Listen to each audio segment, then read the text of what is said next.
Hello बच्चों, स्वागत है आप लोगों का एक बार फिर से क्लास 12 के चैप्टर नंबर फर्स्ट ठोस अवस्था के सुहाने सफर पे। तो पिछली वीडियो में हम लोगों ने कवर किया था क्रिस्टलीय ठोसों के वर्गीकरण के आयनिक ठोस के बारे में। आज हम लोग पढ़ेंगे इसके सहसंयोजक या नेटवर्क ठोस के बारे में पूरा विस्तार से। तो चलिए शुरू करते हैं। तो हमारे पास यहाँ पर आयनिक ठोस की परिभाषा हम लोग पीछे पढ़ चुके हैं और हमारे पास अब है सहसंयोजक नेटवर्क ठोस की परिभाषा, जो कुछ इस प्रकार से है कि यहाँ पर लिखा हुआ है कि इनके अवयवी कण क्या है, इनके अवयवी कण परमाणु होते हैं। इनके जो अवयवी कण हैं, कॉन्स्टिट्यूएंट पार्टिकल्स हैं, वो क्या होते हैं, परमाणु होते हैं। और ये परमाणु आपस में किसके द्वारा, ये परमाणु आपस में सहसंयोजक बंध द्वारा जुड़े होते हैं। इसी वजह से इनको क्या बोलते हैं, सहसंयोजक या नेटवर्क ठोस कहा जाता है। ओके, इनके एग्जाम्पल हमारे पास कुछ दिए गए हैं, हीरा, ग्रेफाइट, सिलिका, कोरंडम आदि।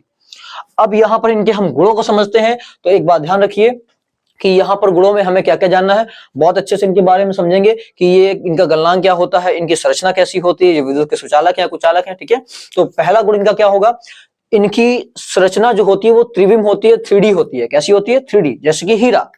ओके, और त्रिविम संरचना के कारण ही ये कठोर होंगे और भंगुर होंगे। कैसे होंगे, कठोर और भंगुर।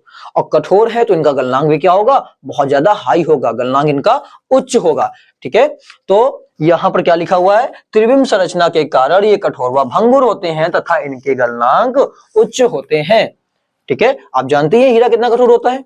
और भंगुरता का मतलब पहले भी आपको बता चुके हैं कि भंगुर का मतलब होता है कि जब हम किसी चीज को मोड़ने का प्रयास करते हैं और वो मोड़ने की जगह अगर टूट जाती है तो इसी गुण को हम कहते हैं भंगुरता।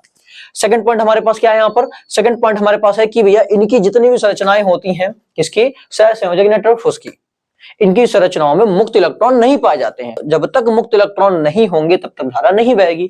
तो मुक्त इलेक्ट्रॉनों की अनुपस्थिति की वजह से इनमें विद्युत धारा प्रवाहित नहीं होती है, ये विद्युत के कुचालक होते हैं। ओके, लेकिन इसमें एक अपवाद कौन है, ग्रेफाइट। ये एक अपवादी महाशय हैं जो कहते हैं नहीं, हम तुम्हारे रूलों को नहीं मानेंगे, तुम्हें कठोर होना कठोर हो जाओ, तुम्हें भंगुर होना भंगुर हो जाओ, बट हम ऐसे नहीं होंगे। तुम्हें धारा नहीं ना बहाओ, हम तो धारा बहाएंगे। ठीक है, अब ऐसा क्यों ये करता है, इसके बारे में भी समझेंगे हम लोग। उससे पहले हम लोग तीसरा गुण देख लेते हैं।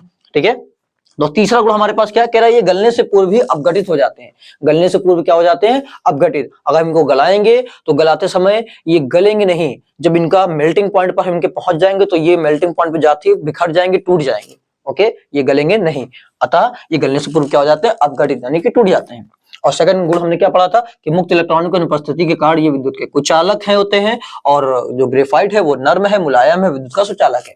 क्या ये अपवादी दिख रहा है हमको इससे, वैसा ही क्यों कर रहा है, चलिए समझते हैं। देखिए, ये ग्रेफाइट की एक संरचना है जिसमें आप देख रहे हैं ये एक परत ये बनी हुई है, एक परत ये बनी हुई है, ऐसे बहुत सारी परतें होती हैं। तो ग्रेफाइट में क्या होती है, ग्रेफाइट में बहुत सारी परतें होती हैं। इसका मतलब इसकी संरचना परत जैसी होती है, ना कि 3D होती है। त्रिविम संरचना नहीं होती है इसकी संरचना परत जैसी होती है। तो हम कह सकते हैं कि इसकी संरचना परतीय होती है। अब बहुत सारी परतें हैं तो आपस में जुड़ी तो होंगी ना किसी तरीके से।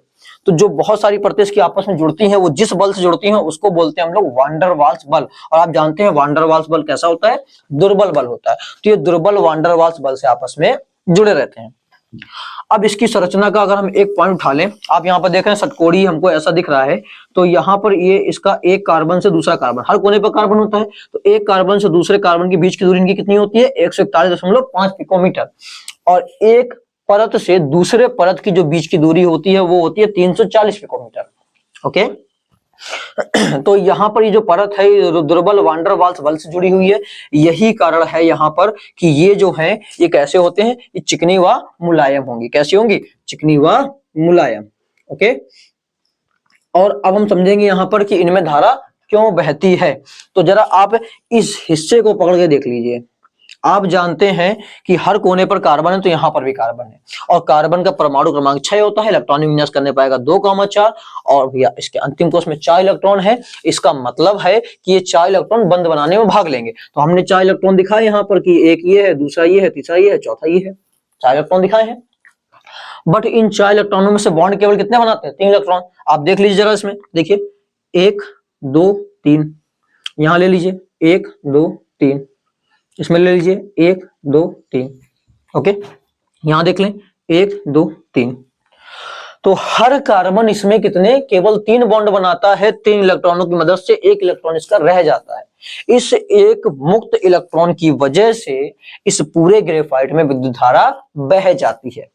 बात समझ में आ गई आपको अच्छे से? अच्छा, ग्रेफाइट का उपयोग कहाँ है? तो आप जानते हैं कि जो मशीनें होती हैं अधिकतर उनमें गियर जो लगे होते हैं तो वो फंसे नहीं, अच्छे से काम करते रहे, इसके लिए हम उनमें क्या करते हैं, कुछ ना कुछ ऑयल डालते हैं। जैसे छोटी मशीनें हैं तो उसके लिए हम लोग उसमें तेल डाल देते हैं, ठीक है, जिसको शायद मोबियाइल कहते हैं। फिर थोड़ी सी बड़ी मशीनों पे आते हैं तो उसमें हम लोग क्या लगाते हैं, ग्रीस लगाते हैं। क्या लगाते हैं, ग्रीस। और जब बहुत बड़ी मशीनें होती हैं उसमें चिकनापन लाना होता है उनके गियरों में, तो उसके लिए हम लोग प्रयोग करते हैं ग्रेफाइट का, ठीक है। तो वहां पर उसका ये चिकनापन वाला गुण काम आता है।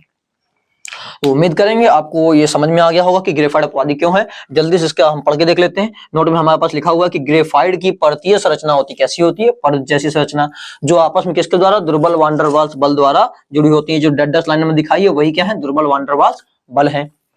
फिर कह रहा है इसी वजह से ये क्या होते हैं, ये चिकनी व मुलायम होंगी। और इनमें कैसा होता है, मुक्त इलेक्ट्रॉन होते हैं। ये देख पा रहे हैं आप, 4 में से 3 बॉन्ड बनाते हैं, एक खाली रह जाता है। तो मुक्त इलेक्ट्रॉनों की उपस्थिति के कारण ये क्या होते हैं, विद्युत की सुचालक होंगी, ठीक है। एक हमारे पास और नोट यहाँ पर दिया गया है धातु और विलयनों के बारे में, कि धातुओं में धारा कब बहेगी और विलयनों में धारा कब बहेगी। ये भी हमारे लिए बहुत इंपॉर्टेंट है कि आगे आने वाली वीडियो में हम लोगों को ये बहुत काम देगा। तो इस नोट को बहुत अच्छे से याद रखना है। क्या है कि अगर धातुओं में धारा बह रही है तो क्यों बह रही है, क्योंकि धातुओं में होते हैं मुक्त इलेक्ट्रॉन। धातुओं में क्या होते हैं, मुक्त इलेक्ट्रॉन। तो मुक्त इलेक्ट्रॉनों की उपस्थिति के कारण धातुओं में धारा बहती है, लेकिन विलयन में इलेक्ट्रॉनों के कारण नहीं बहती है। विलयनों में यहाँ पर क्या होते हैं, मुक्त आयन। विलयनों में मुक्त आयन होने की वजह से धारा बह जाती है। ओके, आपको अच्छे से क्लियर हो गया होगा ये टॉपिक। जल्दी से आप इसका स्क्रीनशॉट ले लीजिए। तो आप लोगों ने इसका स्क्रीनशॉट ले लिया होगा। बहुत ही बढ़िया से इसके प्यारे प्यारे नोट्स बनाइए ताकि आपको बोर्ड पेपर में बहुत अच्छे नंबर मिले, नंबरों की कोई कमी ना रहे। और इसी तरह से हमारे साथ जुड़े रहिए। अगर आपको वीडियो पसंद आई हो तो उसको ज्यादा से ज्यादा शेयर कीजिए। तब तक के लिए मिलते हैं नेक्स्ट वीडियो में।